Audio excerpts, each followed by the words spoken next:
حق کی راہ کے یہ مسافر اپنی جان کس طرح راہ خدا میں سپرد کر رہے تھے۔ اہل کوفہ سہمے ہوئے ڈرے ہوئے ابن زیاد کے دربار میں بیٹھے تھے، اور امام حسین رضی اللہ تعالی عنہ کے قتل کا، ان کی شہادت کا انہیں دکھ تو تھا، لیکن ان کے اندر ہمت، طاقت اور توانائی نہیں تھی۔ ان کی تلواریں یزید کے ساتھ رہیں اور دل امام حسین رضی اللہ تعالی عنہ کے ساتھ رکھنے کی بات کرتے تھے۔ پھر یہ قافلہ کوفہ سے چلتے چلتے دمشق کی جانب عازم سفر ہوا۔ ایک اونٹ پہ تین لوگوں کو سوار کیا گیا تھا۔ امام زین العابدین کو سوار بھی کیا گیا اور بدن پر زنجیریں بھی باندھی گئی، جکڑ کر کے سواری پہ بٹھایا گیا۔ اللہ اکبر! جہاں جہاں سے یہ لوگ گزرتے، لوگوں کو ان کی حالت پہ رحم آتا۔ بہت سارے لوگ نہیں جانتے تھے یہ کون ہیں۔ عمومی طور پہ راستوں میں یہی بتایا گیا کہ کچھ باغی لوگ ہیں جنہوں نے حکومت سے بغاوت کی، تو ان کے کیفر کردار تک پہنچا دیا گیا۔ راستے میں ایک گرجا گھر آیا اور وہاں یہ لوگ رات رکتے ہیں۔ گرجا گھر کی دیوار پہ لکھا ہوا تھا: اترجو امت قتلت حسین شفاعت جدہ یوم الحساب۔ کیا وہ امت جنہوں نے حسین ابن علی کو شہید کیا، قیامت کے دن انہی کے نانے سے شفاعت مانگیں گے؟ کس منہ سے شفاعت طلب کریں گے؟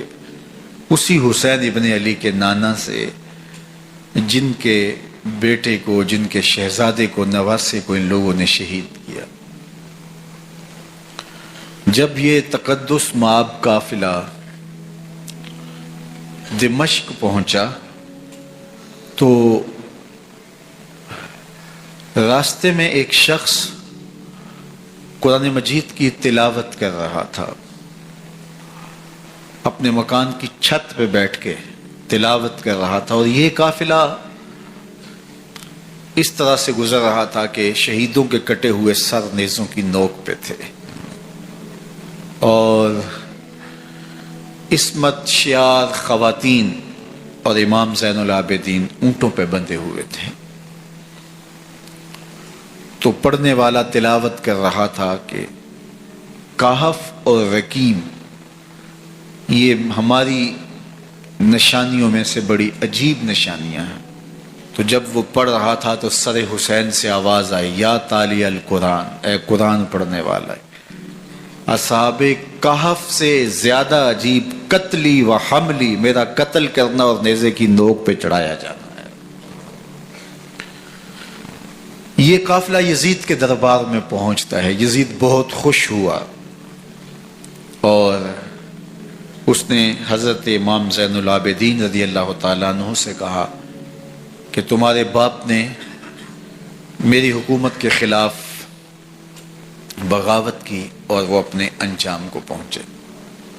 تو آپ نے جواب میں قرآن مجید کی آیات کی تلاوت کی اور اہل بیت کے مناقب اور فضائل بیان کیے۔ سیدہ زینب سلام اللہ علیہ کا ایک خطبہ اہل بیت کی عظمت، مناقب اور فضائل میں یزید کے دربار میں اپنی انوکھی اور البیلی شان رکھتا ہے۔ یزید پہلے تو خوش ہوا، لیکن جب اس نے لوگوں کے چہرے دیکھے تو وہ پریشان ہو گیا، حتیٰ کہ یزید کے دربار میں ایک عیسائی سفیر آیا ہوا تھا، تو اس نے جب کٹے ہوئے سر دیکھے اور خستہ حال سادات کی شہزادیوں کو دیکھا تو اس نے کہا یہ کون لوگ ہیں؟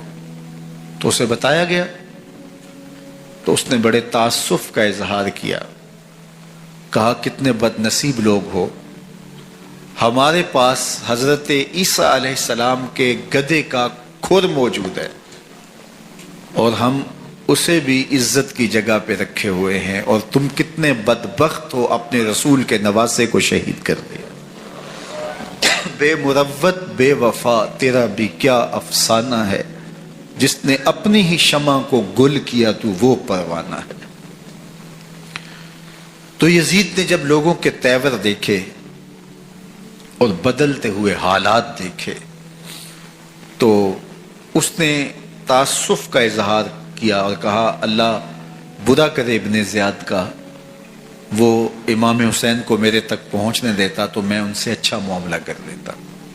کچھ لوگ اس سے یزید کو بری ذمہ قرار دینے کی کوشش کرتے ہیں، لیکن یزید کے اپنے حکم سے سب کچھ ہوا۔ ابن اسیر نے لکھا ہے کہ جب یزید مرا تو ابن زیاد دمشق آ رہا تھا، اس کے ساتھ مسافر بن شریح بھی تھا، تو اچانک وہ کچھ سوچنے لگا۔ تو مسافر بن شریح نے کہا کہ ابن زیاد میں تمہیں بتاؤں تم کیا سوچ رہے ہو؟ کہا بتاؤ۔ کہا تم یہ سوچ رہے ہو کہ میں نے نواسہ رسول کو شہید کیوں کیا؟ تو کہنے لگا کہ یہ مجھے یزید کا حکم تھا، اور اگر میں نواسہ رسول کو شہید نہ کرتا تو وہ مجھے قتل کر دیتا۔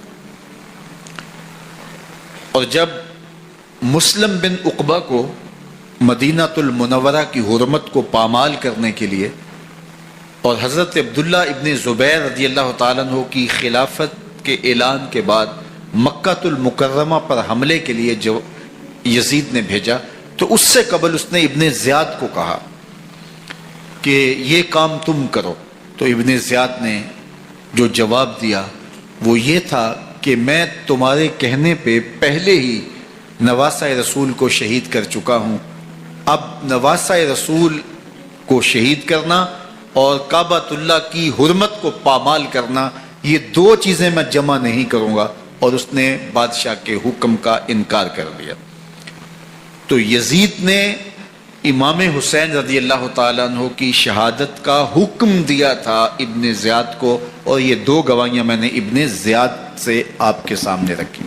باقی اس کا یہ سیاسی پینترا کہ وہ تعصب کا اظہار کرے، تو قاتل کی پشیمانی مقتول کی اہمیت تو بڑھا سکتی ہے، لیکن قاتل کے دامن سے قتل کا داغ نہیں دھو سکتی۔ تو حضرت امام حسین رضی اللہ تعالی عنہ کا قتل یزید کو اب نظر آ رہا تھا مجھے بہت مہنگا پڑے گا، آخرت تو برباد ہوئی ہی ہوئی، دنیا بھی میں نے برباد کر لی اور میری حکومت بھی مستحکم نہیں رہ سکے گی۔ تو اب اس نے یہ کہنا شروع کر دیا کہ خدا برا کرے ابن مرجانہ کا کہ وہ راستہ دے دیتا اور امام حسین کو میرے تک پہنچ دیتا۔ حضرت امام زین العابدین سے اب وہ لجاجت کرنے لگا اور کہنے لگا کہ حضرت آپ کچھ ارشاد فرمائیے۔ تو آپ نے تین چیزیں ارشاد کی۔ آپ نے فرمایا ایک تو ہمیں خیریت سے مدینے بھیج دو، اور دوسری بات کہ قاتلان حسین کو ان کے کیفر کردار تک پہنچاؤ، اور تیسری بات مجھے دمشق کی جامعہ مسجد میں خطبہ جمعہ کی اجازت دو۔ اس نے کہا کہ خطبہ جمعہ کی اجازت بھی دیتا ہوں، آپ کو خیریت سے مدینہ المنورہ بھی روانہ کر دیا جائے گا، لیکن قاتلان حسین کو کیفر کردار تک پہنچانا یہ میرے بس میں نہیں ہے، یہ ممکن نہیں ہے۔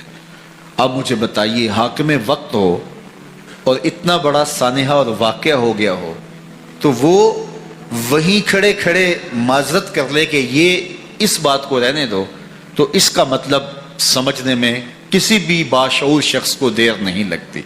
اسے چاہیے تھا کہ وہ کہتا کہ میں اس کی تحقیق کروا کے جو بھی مجرم ہے وہ کیفر کردار تک پہنچے گا، اور آپ نہ بھی کہتے تو یہ میں کرتا چونکہ میں حاکم وقت ہوں۔ لیکن اس نے فوراً کہا کہ یہ ممکن نہیں ہے، تو اس کا مطلب کیا کہ مجرم میں خود ہوں، تو میں اس سے جو ہے وہ بچنا چاہتا ہوں۔ تو اس نے حضرت امام زین العابدین کو کہا دو شرطیں تو قبول ہیں، لیکن یہ تیسری شرط قبول نہیں ہے اور یہ ممکن نہیں ہے۔ تو یہ واضح اس بات کا اشارہ ہے کہ یزید کے حکم سے، اس کی منشا سے اور اس کے کہنے سے حضرت امام کو شہید کیا گیا، اور اس نے حضرت امام حسین رضی اللہ تعالی عنہ کے مبارک لبوں پر چھڑیاں بھی ماری اور آپ کے دانتوں پر ضربیں لگائیں چھڑیوں کی. وہ تو ایک صحابی وہاں موجود تھے جو کھڑے ہو گئے. انہوں نے کہا ارفع حاذل قدیب عن ہاتین الشفتین، ان ہونٹوں سے چھڑی ہٹا لے، میں نے ان آنکھوں سے رسول اللہ کو یہ ہونٹ چومتے ہوئے دیکھا ہے. جس طرح ابن زیاد کے دربار میں ہوا تو یہاں بھی ہوا. اللہ اکبر. تو یزید اپنے تئیں خوش تھا، لیکن لوگوں کے احتجاج کی سکت نہیں لا سکتا تھا کہ نواسہ رسول کو شہید کر دیا گیا. تو وہ یوں اپنی بات کو چھپانا چاہتا تھا اور بات ابن مرجانہ ابن زیاد پہ ڈالنا چاہتا. لیکن ابن زیاد کہتا ہے کہ اگر یزید کے کہنے پہ میں امام حسین کو قتل نہ کرتا تو میں قتل کر دیا جاتا، اور میں غزوہ کعبہ اور قتل امام حسین دونوں کو جمع نہیں کر سکتا، لہٰذا اب میں یزید کا یہ حکم نہیں مانوں گا، اس نے پہلے مجھ سے بہت بڑی زیادتی کروائی ہے. یہ تاریخ کی معتبر کتابوں کے اندر موجود ہے. اب یزید نے کہا دو باتیں مان لیتا ہوں، آپ کو مدینہ المنورہ بھی رخصت کر دیتے ہیں، اور دوسرا آپ کو مسجد دمشق میں خطبہ کی اجازت بھی دیتے ہیں.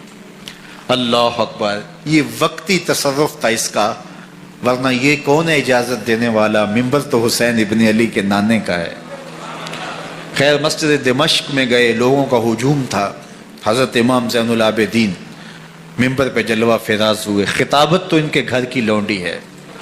تو جب آپ نے کھڑے ہو کر کے خطبہ دیا اور فضائل و مناقب اہل بیت بیان کیے، لوگوں کے سینوں کے اندر آتش محبت اہل بیت کی جوش مارنے لگی. یزید ڈر گیا کہ اگر کچھ دیر خطبہ جاری رہا تو کہیں ایسا نہ ہو کہ لوگ میرے خلاف اٹھ کھڑے ہوں. تو اس نے مؤذن کو اشارہ کیا اور وہ اذان دینے لگا. تو اس نے کہا اللہ اکبر اللہ اکبر. تو حضرت امام زین العابدین نے کہا اس میں کوئی شک نہیں کہ اللہ سب سے بڑا ہے. پھر کہا اشہد اللہ الہ الا اللہ. تو امام زین العابدین نے فرمایا کہ ہم نے اس بات کی اپنے خون سے گواہی دی ہے کہ اللہ کے علاوہ کوئی معبود نہیں ہے. پھر اس نے کہا اشہد ان محمد رسول اللہ. تو حضرت امام زین العابدین نے یزید کی آنکھوں میں آنکھیں ڈال کے کہا یزید دیکھ، اذان میں تیرے نانے کا نام ہے یا میرے نانے کا نام ہے؟ تو حسین ابن علی رضی اللہ تعالیٰ عنہ کا نام کبھی بھی مٹنے والا نہ. زیاد کا وہ ستم رہا نہ یزید کی رہی وہ جفا، رہا تو نام حسین جسے زندہ رکھتی ہے کربلا.